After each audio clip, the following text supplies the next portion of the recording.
Hi dears, എല്ലാവരും happy അല്ലേ? Welcome to our channel. ഇന്നത്തെ റെസിപ്പി ചോക്ലേറ്റ് കേക്ക് ആണ്. ആർക്കാ ചോക്ലേറ്റ് കേക്ക് ഇഷ്ടമല്ലാത്തത്? വീട്ടിലുള്ള ഇൻഗ്രീഡിയൻസ് ഉപയോഗിച്ച് നമുക്കും രുചികരമായ ഒരു ചോക്ലേറ്റ് കേക്ക് ഉണ്ടാക്കാം. കുറച്ച് കാര്യങ്ങൾ ശ്രദ്ധിച്ചാൽ മതി, നമുക്കും പെർഫെക്റ്റ് ആയി തന്നെ കേക്ക് ഉണ്ടാക്കാം. അതിന് ഓവനോ കേക്ക് ടേബിളിന്റെ ഒന്നും ആവശ്യമില്ല. എടുക്കുന്ന ഇൻഗ്രീഡിയൻസ് എല്ലാം റൂം ടെമ്പറേച്ചറിലായിരിക്കണം. പിന്നെ ബേക്കിംഗ് പൗഡർ, ബേക്കിംഗ് സോഡ ഇതെല്ലാം പഴയതെടുക്കരുത്. പഴയതെടുത്താൽ നമ്മൾ ഉദ്ദേശിക്കുന്ന റിസൾട്ട് കിട്ടില്ല. പിന്നെ കേക്ക് ഉണ്ടാക്കാൻ എടുക്കുന്ന ഇൻഗ്രീഡിയൻസ് എല്ലാം പെർഫെക്റ്റ് അളവിലായിരിക്കണം. പറയുന്ന അളവിൽ തന്നെ എടുത്താലേ അത് കറക്റ്റായി കിട്ടുകയുള്ളൂ. പിന്നെ ബാറ്റർ മിക്സ് ചെയ്യുമ്പോൾ ഫോൾഡ് ചെയ്ത് മിക്സ് ചെയ്യണം, ഓവർ ബീറ്റ് ചെയ്യരുത്. ഇത്രയും ശ്രദ്ധിച്ചാൽ മതി, നമുക്കും അടിപൊളിയായിട്ട് കേക്ക് ഉണ്ടാക്കാം. അപ്പൊ നമുക്ക് റെസിപ്പിയിലേക്ക് കടന്നാലോ? നമ്മുടെ ക്രിസ്മസ് സീരീസിൽ ഇത് മൂന്നാമത്തെ കേക്കാണ്. ആദ്യം നമ്മൾ സീബ്ര കേക്ക് ഉണ്ടാക്കി, പിന്നെ മൾട്ടി കളർഡ് കേക്ക് ഉണ്ടാക്കി, ഇപ്പോൾ ചോക്ലേറ്റ് കേക്ക്. അതിന് ഡ്രൈ ഇൻഗ്രീഡിയൻസ് എടുത്ത് ചലിക്കണം. 1.5 കപ്പ് മൈദ എടുത്ത് അതിലേക്ക് 3 ടേബിൾ സ്പൂൺ കൊക്കോ പൗഡർ ഇടണം. ചോക്ലേറ്റ് കേക്കാണ്, കുറച്ച് കൂടുതൽ കൊക്കോ പൗഡർ വേണ്ടി വരും. പിന്നെ 1/2 teaspoon baking soda, 1 teaspoon baking powder, 1 നുള്ളുപ്പ്, പിന്നെ 1 ടീസ്പൂൺ ഇൻസ്റ്റൻറ്റ് കാപ്പിപ്പൊടി പൊടിച്ചത് ഇട്ട് നല്ലപോലെ ഇളക്കി 2 പ്രാവശ്യം ചലിച്ചെടുക്കുക. ഇങ്ങനെ ഇളക്കുമ്പോൾ തന്നെ എല്ലാ ഡ്രൈ ഇൻഗ്രീഡിയൻസും നല്ലപോലെ കമ്പൈൻ ആവും. ഇനി ഒരു 2 മുട്ട എടുത്ത് മിക്സി ജാറിലിട്ട് ഒന്ന് അടിച്ചെടുക്കണം. നല്ല പതഞ്ഞ് വരും. ഇനിയും കുറച്ച് കൂടുതൽ ഇൻഗ്രീഡിയൻസ് ഇതിലേക്ക് ചേർത്താനുണ്ട്. അതുകൊണ്ട് ഞാൻ അതിനെ വലിയ മിക്സി ജാറിലേക്ക് ഇട്ടു. അതിലേക്ക് 1/4 കപ്പ് പൊടിച്ച പഞ്ചസാര ഇട്ട് ഒന്ന് ബീറ്റ് ചെയ്തു. ഇനി ഇതിലേക്ക് 1/2 കപ്പ് ഓയിലും sunflower oil, 1.5 teaspoon vanilla essence, അതായത് മുട്ടയുടെ സ്മെല്ലൊന്നും ഇല്ലാതിരിക്കാനാണ്, അതുകൂടി ഇട്ട് ഒന്ന് ബീറ്റ് ചെയ്ത ശേഷം നമുക്കൊരു ബൗളിലേക്ക് ഇട്ട് കൊടുക്കാം. ഇതിലേക്ക് 1/4 കപ്പ് പാലൊഴിച്ച് ഒന്ന് മിക്സ് ചെയ്ത് കൊടുക്കാം. നല്ലപോലെ മിക്സ് ആകുമ്പം ഇതിലേക്ക് നമ്മുടെ ഡ്രൈ മിക്സ് കുറച്ചായി ഇട്ട് ഒന്ന് ഫോൾഡ് ചെയ്ത് ഇളക്കണം. ഇളക്കുമ്പോൾ ഫോൾഡ് ചെയ്ത് ഇളക്കണം. ഈ രീതിയിൽ വേണം ഇളക്കാൻ. അപ്പോൾ നമ്മുടെ എയർ അധികം അതിൽ നിന്നും എസ്കേപ്പ് ആവില്ല. നമ്മുടെ കേക്ക് ഫ്ലഫി ആയിരിക്കും.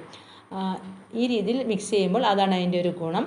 എയർ എസ്കേപ്പ് ആകാത്തതുകൊണ്ട് നമ്മുടെ കേക്ക് ഫ്ലഫി ആകും. പിന്നെ ഓവർ ബീറ്റ് ചെയ്യാനും പാടില്ല. ഓവർ ബീറ്റ് ചെയ്ത് കഴിഞ്ഞാൽ നമ്മുടെ കേക്ക് എപ്പോഴും ഹാർഡായി മാറും. ഇപ്പോൾ നമ്മളുടെ ബാറ്ററിന് സിൽക്കി ടെക്സ്ചർ കിട്ടിയിട്ടുണ്ട്. ഇതിങ്ങനെ തവിയിലെടുത്ത് ഒഴിക്കുമ്പം ഇതുപോലെ റിബൺ കൺസിസ്റ്റൻസിയിൽ വീഴണം. അങ്ങനെ വന്നിട്ടില്ലെങ്കിൽ ആവശ്യത്തിന് പാലൊഴിച്ച് ഒന്നുകൂടി മിക്സ് ചെയ്യുക. അതിനുശേഷം നമ്മൾ നേരത്തെ സെറ്റ് ചെയ്ത് വെച്ച കേക്ക് ടിന്നിലേക്ക് ഈ ബാറ്റർ ഒഴിച്ച് ഒരു 30 പ്രാവശ്യം തട്ടിക്കൊടുക്കുക. കേക്ക് ടിൻ എങ്ങനെ സെറ്റ് ചെയ്യണം എന്നുള്ള വീഡിയോ നമ്മൾ നേരത്തെ നമ്മുടെ ചാനലിൽ ഇട്ടിട്ടുണ്ട്. അത് ഞാൻ കമൻറ്റ് ബോക്സിൽ കമൻറ്റായി കൊടുക്കാം.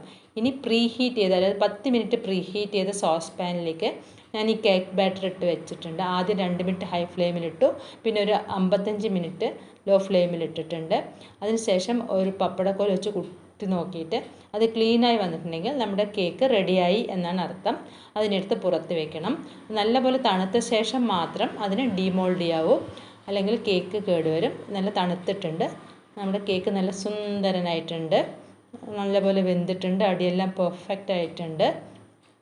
കേക്ക് എപ്പോഴും അടുത്ത ദിവസം കട്ട് ചെയ്യുമ്പോഴായിരിക്കും പെർഫെക്റ്റായിട്ട് പൊടിയാതെ കിട്ടുന്നത്. ഞാനിപ്പോൾ അടുത്ത ദിവസമാണ് കട്ട് ചെയ്യാൻ പോകുന്നത്. വീട്ടിലുണ്ടാക്കിയ വിപ്ഡ് ക്രീം ഉപയോഗിച്ചാണ് ഫ്രോസ്റ്റിംഗ് ചെയ്യുന്നത്. ഈ വിപ്ഡ് ക്രീമിൻ്റെ റെസിപ്പി വീഡിയോ നേരത്തെ നമ്മുടെ ചാനലിൽ അപ്ലോഡ് ചെയ്തിട്ടുണ്ട്. നിങ്ങളത് കാണാൻ മറക്കരുത്. നമ്മുടെ കേക്ക് നോക്കുക എത്ര പെർഫെക്റ്റായിട്ടാണ് കിട്ടിയിരിക്കുന്നതെന്ന്. ഈ കേക്കിന് നമുക്ക് വിപ്ഡ് ക്രീം ഉപയോഗിച്ച് ഒന്ന് ഡെക്കറേറ്റ് ചെയ്യണം. അതിന് ആദ്യം നമ്മൾ അതിൻ്റെ മേൽഭാഗം ഒന്ന് കട്ട് ചെയ്ത് മാറ്റണം.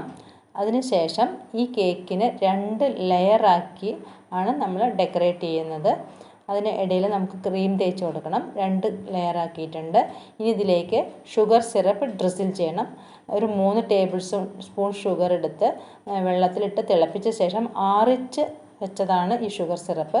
തണുത്ത ശേഷം മാത്രമേ നമുക്ക് ഇതിലേക്ക് ഡ്രിസിൽ ചെയ്യാൻ പറ്റുള്ളൂ. നല്ലപോലെ വെറ്റാക്കണം, ഒരുപാട് വെറ്റാക്കരുത്, അത് ഒട്ടാൻ തുടങ്ങും. ഇനി നമുക്ക് നമ്മുടെ കേക്ക് ഡെക്കറേറ്റ് ചെയ്യാം. ആദ്യം കുറച്ച് ക്രീം എടുത്ത് ആദ്യത്തെ ലെയറിലേക്ക് തേച്ച് കൊടുക്കാം. എത്ര തിക്നെസ് വേണോ അത്ര തിക്നെസ്സിൽ ക്രീം തേക്കാം. അതിന് മീതേക്ക് സെക്കൻഡ് ലെയർ എടുത്ത് വയ്ക്കാം. നമ്മൾ മുറിക്കുമ്പം കത്തി പാളിപ്പോയിട്ടുണ്ടെങ്കിൽ അതെല്ലാം ഈ ക്രീം വെച്ച് അഡ്ജസ്റ്റ് ചെയ്യാം. തിക്നെസ് കൂട്ടിയെടുത്താൽ മതി അവിടെ. എന്നിട്ട് ഇവിടെ അധികം ടൂൾസൊന്നുമില്ല, കേക്ക് ടേബിളൊന്നുമില്ല, സ്പൂണും കരണ്ടിയൊക്കെ വെച്ച് നമ്മൾ അഡ്ജസ്റ്റ് ചെയ്യുകയാണ്.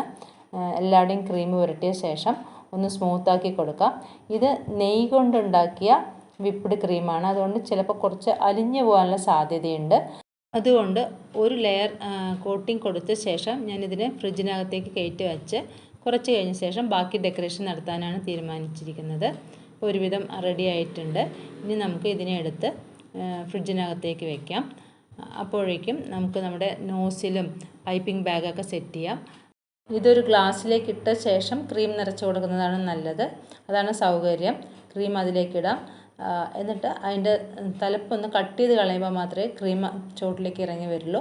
അതിനുശേഷം നമുക്ക് ഡെക്കറേറ്റ് ചെയ്യാം. ഞാൻ വലിയ എക്സ്പേർട്ടൊന്നും അല്ല. സത്യം പറഞ്ഞാൽ ഡെക്കറേറ്റ് ചെയ്യാൻ അറിയില്ല എന്ന് തന്നെ പറയാം. ക്രിയേറ്റീവ് ഐഡിയാസ് ഉള്ളവർക്ക് കുറച്ച് ചന്തത്തിൽ കേക്കെല്ലാം ഡെക്കറേറ്റ് ചെയ്യാം. ഇതൊരുവിധം റെഡി ആയിട്ടുണ്ട്. അതിൻ്റെ സൈഡ് എപ്പോഴും ക്ലീനാക്കി വെക്കണം. ടിഷ്യൂ പേപ്പർ എടുത്തൊന്ന് തുടച്ച് കൊടുത്താൽ മതി. അതിനുശേഷം നമുക്ക് അതിനെടുത്ത് ഫ്രിഡ്ജിനകത്ത് വീണ്ടും വയ്ക്കാം. ഒരു ബിസ്ക്കറ്റ് വെച്ച് 2 റോസ് ഫ്ലവർ ഉണ്ടാക്കുകയാണ് കേക്ക് ഡെക്കറേഷനായിട്ട്. ഇങ്ങനെ ചെയ്ത് കഴിഞ്ഞാൽ നമുക്ക് 2 റോസ് ഫ്ലവർ കിട്ടും. 2 കട്ട് ചെയ്താൽ ഇതിന് മുകളിലേക്ക് കുറച്ച് കളറൊക്കെ കൊടുത്ത് പിങ്കോ റെഡോ എന്താ വെച്ചാൽ കൊടുക്കുക. ഇവിടെ ആകെ ഗ്രീൻ കളറേ ഉള്ളൂ.